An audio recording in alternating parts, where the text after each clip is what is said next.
प्रिय विद्यार्थियों, सुप्रभात। बेटे आज हम 9th क्लास में बेटे 9th इसमें फर्स्ट चैप्टर का बेटे 3rd पार्ट है जिसका नाम है समास। आज हम समास चैप्टर को स्टार्ट करेंगे। फर्स्ट चैप्टर बेटे जिसका नाम है शब्द निर्माण, उपसर्ग, प्रत्यय और समास। हमने उपसर्ग और प्रत्यय इन दोनों चैप्टर को कर लिया है।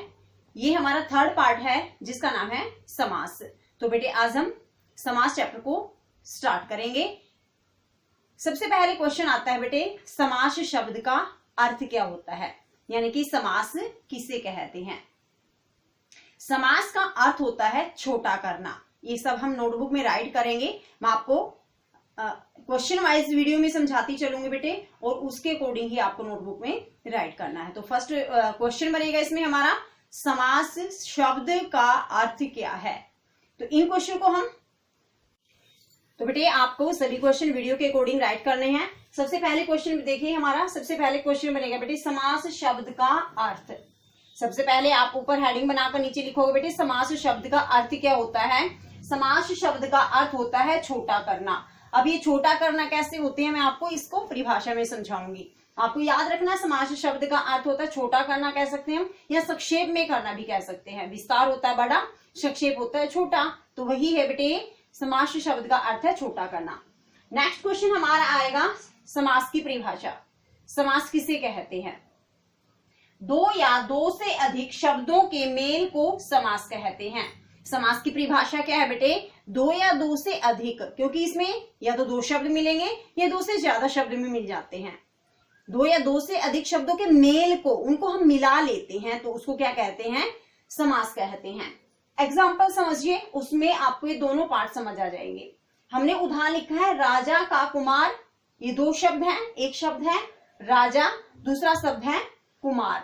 और जब हम इन दोनों शब्दों को मिलाएंगे तो हमारा शब्द बनेगा राजकुमार। देखो राजा शब्द भी इसमें हमने मिला लिया और कुमार शब्द भी हमने इसमें मिला लिया, लेकिन शब्द हमारा क्या बना, राजकुमार। तो जो हमने इसका समास शब्द का अर्थ किया था छोटा करना, शब्द तो थे हमारे पास देखो राजा का कुमार, ठीक है, लेकिन जब हमने इसको समास के रूप में लिखा तो हमारा शब्द क्या बना, राजकुमार। तो बेटे समास शब्द का अर्थ इसलिए होता है छोटा करना क्योंकि इसमें कई सारे शब्दों को मिलाकर एक शब्द बनाया जाता है, इसलिए इसको समास कहा जाता है। नेक्स्ट पार्ट आपको याद रखना बेटे, इसमें पद कितने होते हैं। बहुत बार पूछा जाता है समास में कितने पद होते हैं। समास में दो पद होते हैं, एक होता है पूर्व पद, एक होता है उत्तर पद। अब ये पूर्व पद और उत्तर पद क्या है।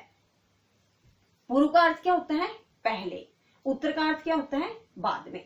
तो देखो राजा का कुमार, इसमें जो ये राजा पद है ये तो है पूर्व पद क्योंकि ये पहले है, और कुमार क्या है, ये बाद में है, तो ये है उत्तर पद। कोई भी एग्जाम्पल इसमें ऐसा नहीं मिलेगा जिसमें दो पद ना हो, एक पूर्व पद रहेगा एक उत्तर पद रहेगा। तो इसमें दो पद होते हैं, एक पूर्व पद होता है और एक उत्तर पद। एग्जाम्पल मैंने समझाया, इसमें दो पद है बेटे, एक है राजा एक है कुमार, और जब हम इन दोनों को मिलाएंगे तो हमारा पद क्या बनेगा, राजकुमार। तो इसमें पहला पद है राजा और दूसरा पद है कुमार। तो देखो हमने यहाँ पर समास शब्द का अर्थ, समास की परिभाषा, विद एग्जाम्पल और पद, ये 3 क्वेश्चन किए हैं। नेक्स्ट इसी चैप्टर से रिलेटेड क्वेश्चन देखिए। नेक्स्ट क्वेश्चन देखिए बेटे, नेक्स्ट क्वेश्चन हमारा बनेगा समस्त पद किसे कहते हैं और समास का विग्रह क्या होता है।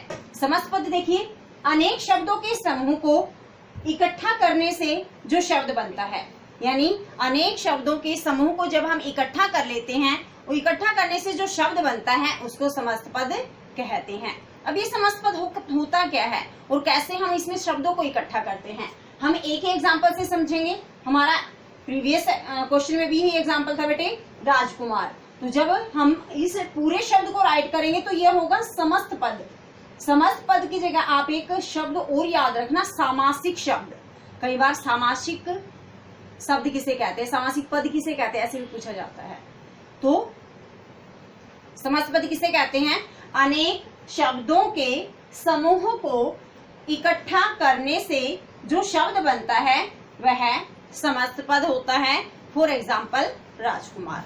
अब देखिए बेटे नेक्स्ट क्वेश्चन है समास का विग्रह। समास विग्रह किसे कहते हैं। समस्त पद को, वही बात है ना, जब तक ये नहीं समझोगे समास विग्रह नहीं समझ आएगा। इसका रूल ही यही है बेटे इस चैप्टर का। पहले एक एक पद को, मतलब जो रूल के अकॉर्डिंग जो क्वेश्चन हम उनको समझेंगे तब हमें समास समझ आएगा। तो समास का विग्रह क्या होता है? समस्त पद को तोड़ना। जब हम समस्त पद को तोड़ देंगे यानी कि समासिक पद को तोड़ देंगे तो वह समास का विग्रह कहलाएगा। विग्रह का अर्थ क्या होता है? विग्रह का अर्थ होता है तोड़ना। तो यहाँ हम किसको तोड़ेंगे? शब्दों को, क्योंकि देखो राजकुमार में कितने शब्द हैं? 2 शब्द है ना। प्रीवियस क्वेश्चन में भी हमने यही एग्जाम्पल लिया था। तो यहाँ जब हमने इन दोनों इस पूरे शब्द को तोड़ा तो हमारे पास विग्रह क्या बना? राजा का कुमार। ठीक है, तो ये होता है विग्रह, यानी कि शब्दों को तोड़कर अलग अलग लिखना होता है बेटे समास का विग्रह। अब तक हमने देखो ये सिर्फ ना समास जो चैप्टर है हमारा उसका इंट्रोडक्शन है बेटे। समास के जो भेद है वहां तक तो हम पहुंचे भी नहीं हैं।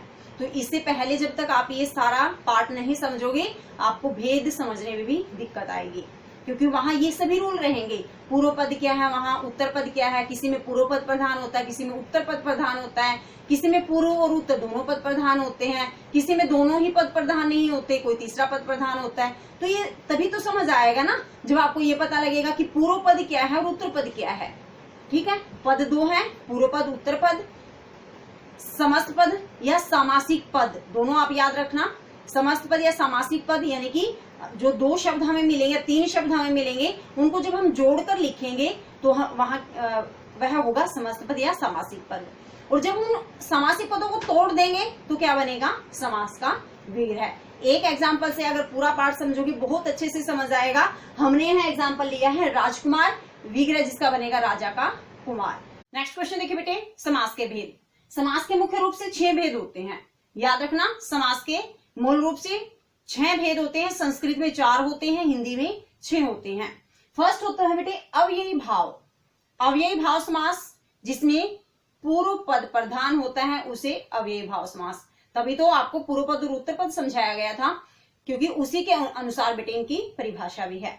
अव्ययी भाव समास किसे कहते हैं? जिसमें पूर्व पद प्रधान होता है। तत्पुरुष समास सेकंड पार्ट है तत्पुरुष। तत्पुरुष समास किसे कहते हैं? जिस समास में उत्तर पद प्रधान होता है उसमें तत्पुरुष समास होता है, यानी कि तत्पुरुष समास में उत्तर पद की प्रधानता होती है। थर्ड पार्ट है बेटे कर्मधारय समास। कर्मधारय समास में एक पद विशेषण होता है और दूसरा पद विशेष्य होता है। होते इसमें भी दोनों ही पद हैं, पूर्व पद और उत्तर पद 2 ही पद होते हैं, लेकिन इसमें एक पद यानी कि पहला पद विशेषण और दूसरा पद विशेष्य। कई बार अलग हो जाता है, पहला पद विशेष्य होता है, दूसरा पद विशेषण। फोर्थ पार्ट देखिए, फोर्थ पार्ट है द्विगु समास। द्विगु समास में पहला पद संख्यावाची होता है, यानी कि पूर्व पद संख्यावाची होता है, उसे द्विगु समास कहते हैं। नेक्स्ट देखिए बेटे बहुव्रीहि समास। बहुव्रीहि समास एक ऐसा समास है जिसमें न तो पूर्व पद प्रधान होता है और न ही उत्तर पद प्रधान होता है, बल्कि कोई अन्य तीसरा पद प्रधान होता है, उसे बहुव्रीहि समास कहते हैं। नेक्स्ट है लास्ट पार्ट है द्वंद्व समास। द्वंद्व समास किसे कहते हैं? जिस समास में दोनों, क्योंकि द्वंद्व का अर्थ होता है जोड़ा, जिस समास में पूर्व पद और उत्तर पद ये दोनों ही पद प्रधान होते हैं उसे कहते हैं बेटे द्वंद्व समास। तो ये 6 भेद हैं हमारे समास के। आज हमने समास जो हमारा चैप्टर है बेटे, इसकी जो मूल बातें हैं, जो मुख्य बातें हैं, वो आज हमने पढ़ी हैं। इन सभी क्वेश्चंस को बहुत अच्छे से रीड करना, बहुत अच्छे से लर्न करना। अगर आपको ये सभी क्वेश्चन लर्न हो जाएंगे तो ये समझिए आप कि आपको समास का आधा चैप्टर पहले ही समझ आ गया है।